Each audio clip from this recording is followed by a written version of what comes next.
السلام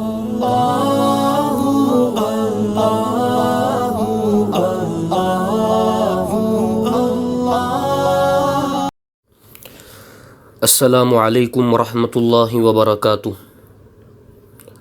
الحمد للہ رب العالمین والصلاة والسلام علی سید الانبیاء والمرسلین محمد وآلہ وصحبہ اجمعین، اما بعد۔ قال اللہ سبحانہ وتعالی یا ایہا الذین آمنوا توبوا الی اللہ توبۃ نصوحا، صدق اللہ العظیم۔ بزرگان محترم، سامعین کرام، آج جمعیت العلماء میسور کے پلیٹ فارم سے توبہ جیسے اہم عنوان پر لب کشائی کرنے کی جسارت کر رہا ہوں۔ دعا کریں اللہ رب العزت سب سے پہلے مجھے عمل کی توفیق عطا فرمائے۔ یا الہی کرم تو اگر مجھ پر کرے، یا الہی کرم تو اگر مجھ پر کرے، وہ بات دے زباں پر جو دل پر اثر کرے۔ محترم سامعین، مشہور محدث امام نووی رحمۃ اللہ علیہ توبہ کے متعلق بیان فرماتے ہیں کہ انسان پر گناہ سے توبہ کرنا واجب ہے۔ گناہ یعنی اللہ تعالیٰ کی نافرمانی۔ اللہ تبارک و تعالیٰ نے جن چیزوں کے کرنے کا حکم دیا ہے ان کو بجا نہ لانا، اور جن چیزوں سے منع فرما رکھا ہے ان کو کر لینا، یہ دونوں چیزیں گناہ کے اندر شمار ہوتی ہیں۔ آج پورے عالم میں فساد کی وجہ گناہ ہے۔ پورے عالم میں، پوری دنیا میں فساد کی وجہ گناہ ہے۔ معلم الملائکہ سے شیطان لعین ابلیس کو مردود بنانے والی چیز گناہ ہی ہے۔ محترم سامعین، قوم عاد پر اللہ تعالیٰ نے تیز و تند ہوا بھیجی، جس کے نتیجے میں وہ سب ختم ہو گئے، جیسا کہ قرآن پاک میں کأنہم اعجاز نخل خاویہ، جیسے تیز ہوا اور آندھی آتی ہے تو درخت سمیت اکھڑ اکھڑ کر زمین پر گر جاتے ہیں، اس طرح قوم عاد کے لوگ ہلاک و برباد ہوئے ان کی نافرمانی اور معصیت کی وجہ سے۔ حالانکہ وہ بڑے تنومند، قوی اور توانا تھے، طاقتور تھے، اس کے باوجود پٹخ پٹخ کر ان کو ختم کر دیا گیا۔ ان کے گناہ کی وجہ سے انہیں ختم کر دیا گیا۔ قوم سمود کے اوپر اللہ تبارک و تعالیٰ نے ایک چیخ اور چنگھاڑ بھیجی، ایسی ہیبت ناک آواز جس کی وجہ سے ان کے کلیجے پھٹ گئے۔ یہ بھی ان کی نافرمانی اور گناہوں کی وجہ سے ہوا۔ قوم نوح کی نافرمانی کی وجہ سے اللہ تعالیٰ نے ان پر پانی کا عذاب بھیجا۔ ایک طرف آسمان سے بارش کا سلسلہ اور دوسری طرف زمین کو حکم دیا گیا کہ اپنا پانی باہر نکالو۔ اہل ایمان کے علاوہ سب گناہوں کی وجہ سے ہلاک و برباد ہو گئے۔ قوم شعیب، جنہوں نے ناپ تول میں کمی کی تھی اور اللہ کی نافرمانی اور معصیت میں مبتلا ہوئے، اللہ نے ان پر آگ کا عذاب بھیجا۔ 7 روز تک اتنی سخت گرمی پڑی کہ تالاب اور ندیوں کا پانی بھاپ بن کر اڑ گیا، جس کا تذکرہ قرآن مجید میں ہے۔ عذاب یوم الظلہ، بادل سے بجائے پانی برسنے کے آگ برسائی گئی اور سب کو ہلاک و برباد کر دیا گیا۔ قوم لوط پر ان کی نافرمانی اور گناہوں کی وجہ سے اللہ تبارک و تعالیٰ نے ایسا عذاب بھیجا کہ ان کی بستیوں کو آسمان پر اٹھا کر الٹا پھینک دیا گیا اور اوپر سے ان پر پتھروں کی بارش برسائی گئی۔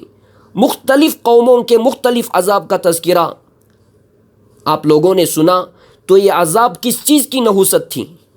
ان کی نافرمانی کی وجہ سے، ان کے گناہوں کی وجہ سے اللہ تعالیٰ نے ان کو برباد کر دیا۔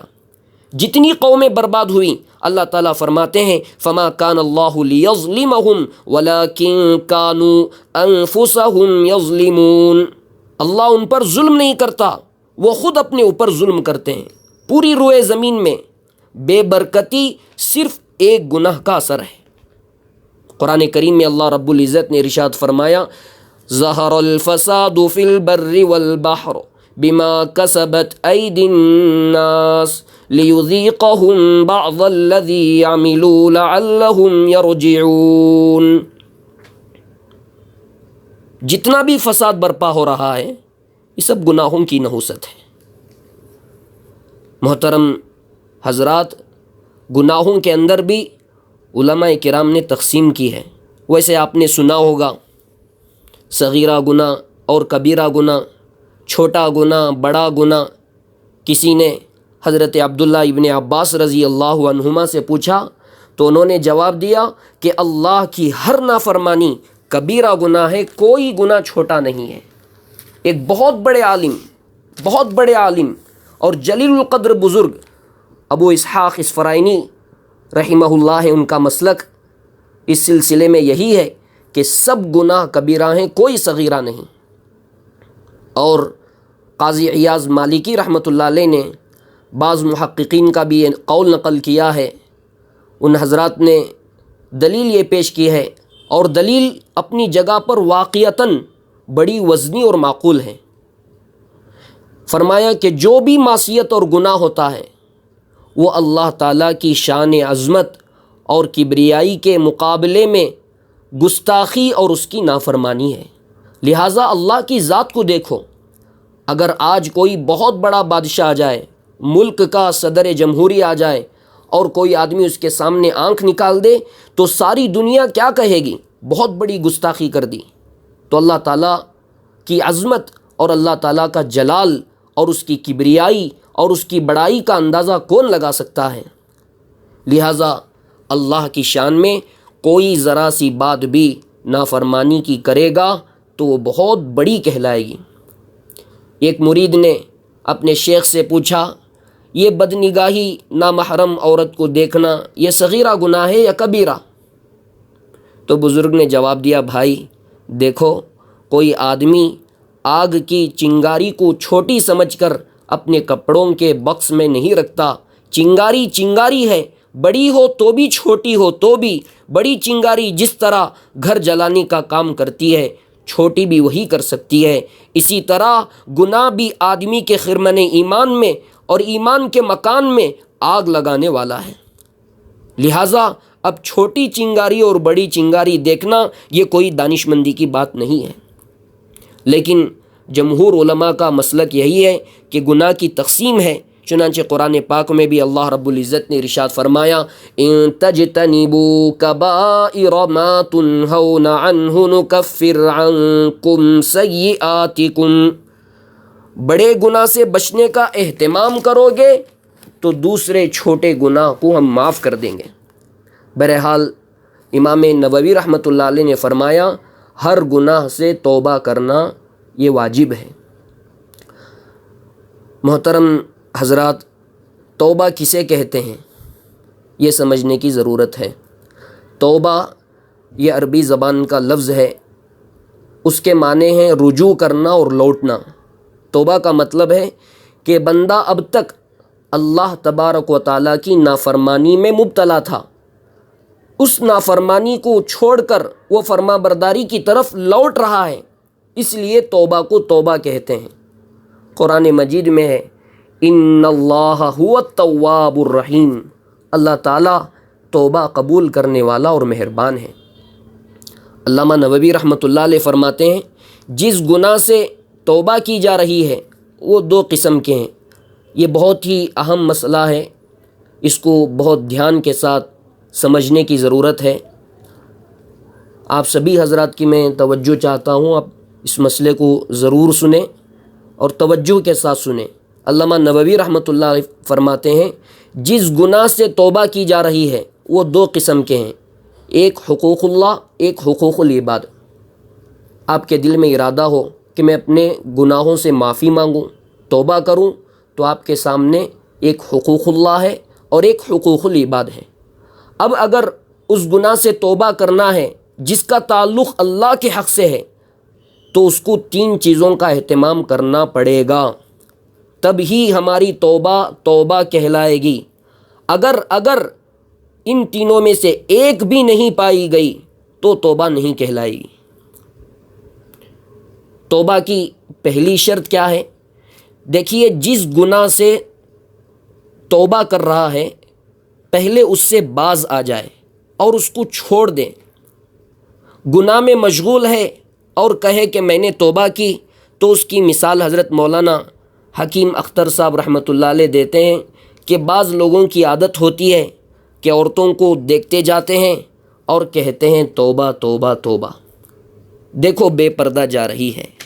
ایک تو خود دیکھتے جا رہے ہیں، اس کا نام توبہ نہیں، یہ تو زبانی توبہ ہوئی۔ توبہ تو یہ ہے کہ جس گناہ میں آدمی مبتلا ہے پہلے اس گناہ سے باہر نکلے۔ ہمارے حضرت شیخ الحدیث مفتی احمد صاحب خانپوری دامت برکاتہم العالیہ ایک مثال کے ذریعے اس کو سمجھاتے تھے۔ دیکھو، ایک آدمی نجاست کے گڑھے میں پڑا ہوا ہے، گٹر میں پڑا ہوا ہے۔ اب اگر وہ اس نجاست سے اپنے آپ کو پاک کرنا چاہتا ہے تو یہ گڑھے میں رہ کر، گٹر میں رہ کر پاک نہیں ہوگا۔ ساری دنیا کے سمندر آپ اس پر بہا ڈالو تب بھی پاک نہیں ہوگا، اس لیے کہ وہ نجاست کے اندر پڑا ہوا ہے، گٹر کے اندر پڑا ہوا ہے۔ اس کو کہیں گے جناب پہلے تو آپ باہر نکل کر آؤ، کپڑے وغیرہ بعد میں دھوئیں گے، پہلے گٹر سے باہر تو آؤ۔ اسی طرح گناہ کے گڑھے میں پڑا ہوا ہے تو جب تک اس گناہ سے باہر نہیں نکلے گا تب تک توبہ قبول نہیں ہوگی۔ ہمارے حضرت اقدس مفتی احمد صاحب دامت برکات ایک بزرگ کا مقولہ اکثر فرمایا کرتے تھے، استغفارنا یحتاج الی استغفار کثیر، استغفارنا یحتاج الی استغفار کثیر، ہمارا استغفار بھی بہت زیادہ استغفار کا محتاج ہے۔ یعنی ہمارے استغفار میں بھی استغفار کی حقیقت نہیں پائی جاتی، اس کے لیے بھی استغفار کی ضرورت ہے۔ عزیزوں، اللہ صحیح معنوں میں ہمیں توبہ کی توفیق عطا فرمائے۔ بہرحال توبہ کی یہ پہلی شرط ہوئی، اور توبہ کی دوسری شرط یہ ہے کہ اب تک جو کیا اس پر اس کو ندامت اور پچھتاوا ہو، شیم فل ہو۔ ندامت کیا ہے؟ دل میں درد اور تکلیف کا ہونا کہ ہائے میں نے کیا کر ڈالا، کسی کی نافرمانی کی ہے، کسی کو ناراض کیا ہے، دل میں درد اور تکلیف ہو، ندامت اور پچھتاوا ہو، افسوس ہو، شرمندگی ہو۔ یہ توبہ کی دوسری شرط ہے۔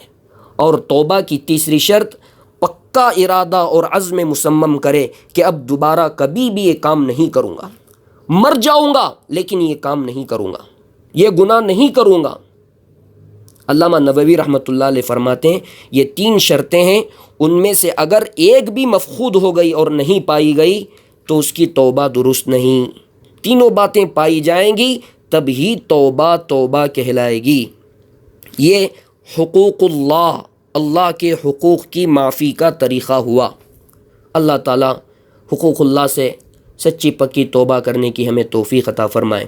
اب حقوق العباد کی معافی کا کیا طریقہ ہے وہ بھی سمجھنے کی ضرورت ہے۔ علامہ نووی رحمۃ اللہ علیہ فرماتے ہیں کہ جو حق والا ہے اس کا حق ادا کرے، جو حق والا ہے اس کا حق ادا کرے۔ مثلا کسی کے آپ نے 5000 روپئے لے لیے اور مار لیے، ہضم کر لیے، اب ہر وقت آپ اللہ کے سامنے تنہائیوں میں یوں کہیں کہ اللہ مجھے معاف کر دیجئے، توبہ توبہ، اب کسی کے پیسے نہیں ماروں گا، اس پر پچھتاویں اور پکا ارادہ کریں، سب کچھ ٹھیک ہے۔ کہا جائے گا کہ پہلے پیسے لوٹاؤ، یہ بھی توبہ کے واسطے شرط ہے، اجمالی معافی کافی نہیں۔ حضرت حکیم الامت مجدد الملت اشرف علی تھانوی رحمۃ اللہ علیہ فرماتے ہیں تفصیل بتلانی پڑے گی کہ میں نے تمہاری غیبت کی تھی لہٰذا مہربانی کر دو اور معاف کر دو، مالی حق ہے تو مال دے دو، تہمت لگائی ہے تو اپنے آپ کو پیش کر دو۔ نبی کریم صلی اللہ علیہ وسلم فرماتے ہیں کسی کا کسی پر حق ہے تو دنیا میں معاف کرا لے، ورنہ آخرت میں کوئی معاف کرنے والا نہیں ہے۔ وہاں تو رشتہ دار اور اعزہ بھی معاف نہیں کریں گے، ماں بھی معاف نہیں کرے گی، باپ بھی معاف نہیں کرے گا، بھائی اور بیوی بھی معاف نہیں کرے گی۔ یوم یفر المرء من اخیہ وامہ وابیہ وصاحبتہ وبنیہ لکل امرئ منہم یومئذ شأن یغنیہ۔ انہی رشتہ داروں سے زیادہ واسطہ پڑا تھا، اسی لیے انہی سے بھاگے گا قیامت کے دن۔ بہرحال اگر حق بندے سے متعلق ہے تو توبہ کے قبول ہونے کے لیے 4 شرطیں ضروری ہیں۔ بندے کی توبہ پر اللہ کتنے خوش ہوتے ہیں عزیزوں، بندے کی توبہ پر اللہ بہت خوش ہوتے ہیں۔ حدیث پاک میں آتا ہے، حضرت انس رضی اللہ تعالیٰ عنہ فرماتے ہیں کہ نبی اکرم صلی اللہ علیہ وسلم نے فرمایا، کسی آدمی کا اونٹ سفر کے اندر گم ہو گیا، حالانکہ اس کے اوپر سفر کا توشہ، کھانے پینے کا سامان بھی موجود تھا، تلاش کیا لیکن نہیں ملا، پھر اچانک وہ اونٹ اس کو مل گیا، تو اس کے ملنے پر اس کو جتنی خوشی ہو سکتی ہے، اللہ تبارک و تعالیٰ اپنے بندے کی توبہ سے اس سے زیادہ خوش ہوتے ہیں۔ اونٹ مل گیا، کتنی خوشی ہوئی، اس سے زیادہ، کئی گنا زیادہ اللہ تبارک و تعالیٰ اپنے بندے سے خوش ہوتے ہیں۔ اور ایک دوسری حدیث حضرت عبداللہ ابن عمر رضی اللہ عنہ فرماتے ہیں، نبی اکرم صلی اللہ علیہ وسلم نے ارشاد فرمایا، ان اللہ عز وجل یقبل توبۃ العبد ما لم یغرغر۔ جب تک جان حلق میں نہ آ جائے، آدمی کی روح نکلنے کا جب وقت آتا ہے تو روح حلق میں آتی ہے، اس سے پہلے تک اللہ تعالیٰ آدمی کی توبہ کو قبول فرماتے ہیں۔ دنیا کے اندر تو ہم دیکھتے ہیں کہ کوئی بڑے سے بڑا سخی ہو، اس کے یہاں بھی درخواستوں کو قبول کرنے کے لیے اوقات مقرر ہوتے ہیں، ٹائمنگ فکس ہوتی ہے، لیکن اللہ کے یہاں توبہ کے لیے کوئی وقت متعین نہیں، کوئی تحدید نہیں۔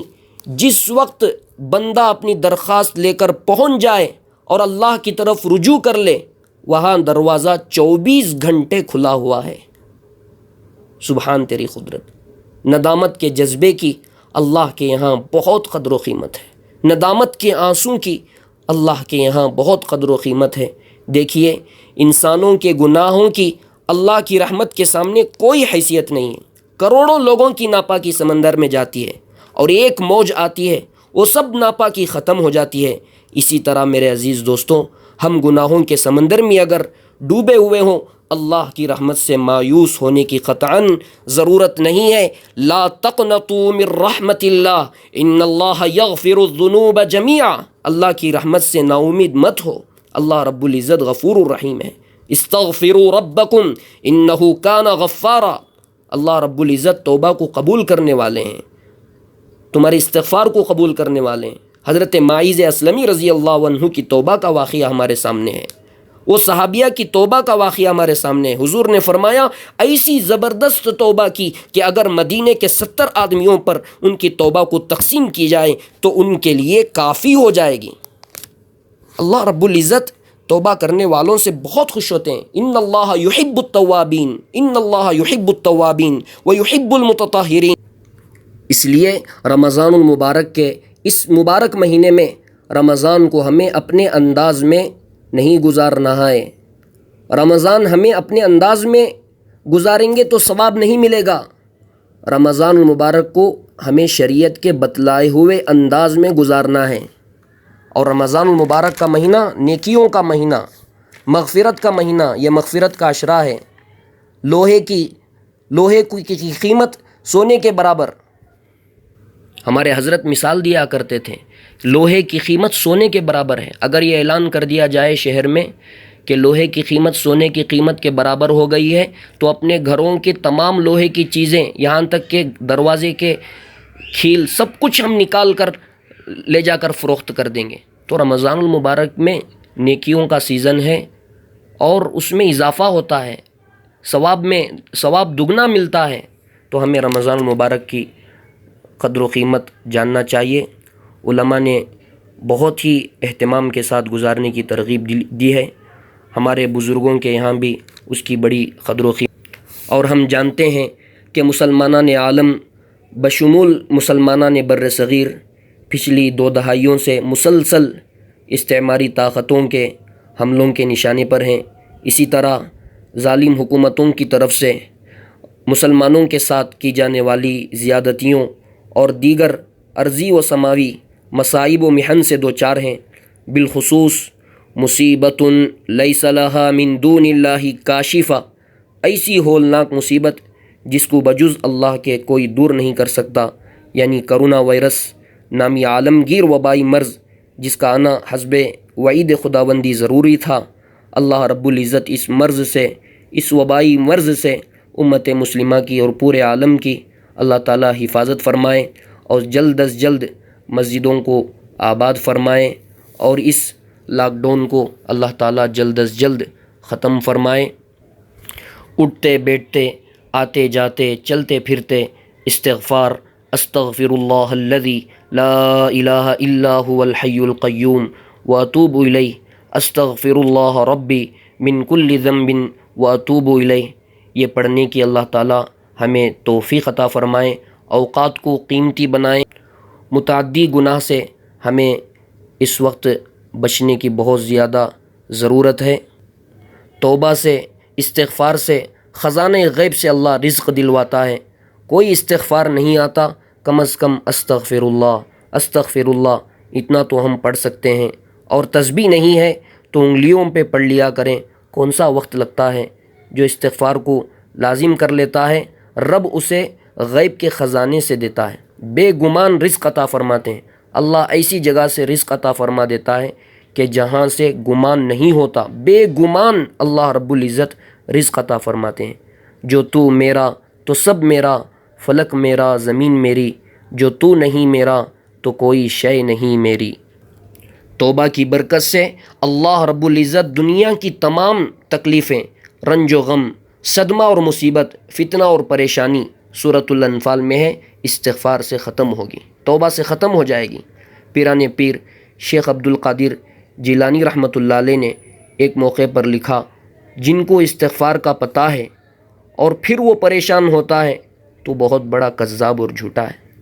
ہمیں محبت چاہیے، نصرت چاہیے، آرام چاہیے، عزت چاہیے، حلال دولت چاہیے، وقار چاہیے، نصرت، حفاظت چاہیے، شر اور فساد سے بچت چاہیے، تو سورہ نوح میں اللہ رب العزت نے فرمایا، قرآن تو سچا ہے، قرآن پر ہمارا ایمان ہے، فَقُلْتُ اسْتَغْفِرُوا رَبَّكُمْ إِنَّهُ كَانَ غَفَّارًا يُرْسِلِ السَّمَاءَ عَلَيْكُمْ مِدْرَارًا وَيُمْدِدْكُمْ بِأَمْوَالٍ وَبَنِينَ وَيَجْعَلْ لَكُمْ جَنَّاتٍ وَيَجْعَلْ لَكُمْ أَنْهَارًا۔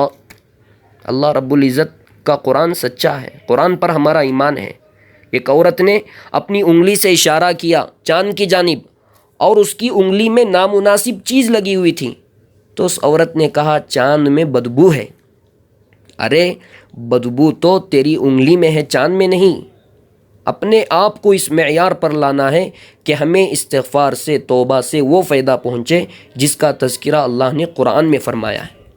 علماء نے اس پر ایک مثال دی ہے کہ اگر فرید گنج شکر اور ان کے شیخ قطب الدین بختیار کاکی رحمۃ اللہ علیہ اور ان کے شیخ معین الدین چشتی اور ان کے شیخ عثمان ہارونی اور ان سے بھی بڑے عبد القادر جیلانی رحمۃ اللہ علیہ، سید علی حجویری رحمۃ اللہ علیہ، حسن بصری و علی مرتضیٰ رضی اللہ عنہم اور چاروں مقرب فرشتے، ان سے بھی آپ وظیفہ مانگیں، استغفار سے بڑھ کر کوئی وظیفہ نہیں۔ کثرت سے استغفار۔ نبی اکرم صلی اللہ علیہ وسلم نے ارشاد فرمایا، واللہ انی لاستغفر اللہ واتوب الیہ۔ حضرت ابو ہریرہ راوی ہیں، نبی اکرم صلی اللہ علیہ وسلم سے انہوں نے سنا، وہ فرماتے ہیں، واللہ انی لاستغفر اللہ واتوب الیہ فی الیوم اکثر من 70 مرۃ۔ اللہ کے حبیب صلی اللہ علیہ وسلم معصوم ہیں، اس کے باوجود استغفار کثرت سے کر رہے ہیں۔ اللہ کا ذکر کریں، توبہ کریں، نہ دنیا سے، نہ دولت سے، نہ گھر آباد کرنے سے تسلی دل کو ملتی ہے، خدا کو یاد کرنے سے۔ اللہ تعالیٰ فرماتے ہیں، 100 بار اگر توبہ شکستی باز آ، 1000 مرتبہ بھی اگر توبہ تو توڑ ڈالے، پھر بھی تو واپس آ جا، میں تو غفور الرحیم ہوں، میں گناہوں کو بخشنے والا ہوں۔ اللہ تعالیٰ سے آخر میں دعا ہے، اللہ تعالیٰ محض اپنے فضل و کرم سے ہمیں گناہوں کے دلدل سے نکال دے۔ اللہ ہم سب کو کامل نیک زندگی گزارنے کی توفیق عطا فرمائے، اور اس رمضان کے مبارک ساعتوں کی قدردانی کرنے کی اللہ ہمیں توفیق عطا فرمائے۔ میں آخر میں جمعیت علماء میسور کے ذمہ داروں کا شکر گزار ہوں کہ انہوں نے مجھ کم علم کم عمل نالائق کو خطاب کا موقع فراہم کیا۔ اللہ تعالیٰ جزائے خیر عطا فرمائے، اللہ ہم سب سے راضی ہو جائے۔ آمین، وآخر دعوانا ان الحمد للہ رب العالمین۔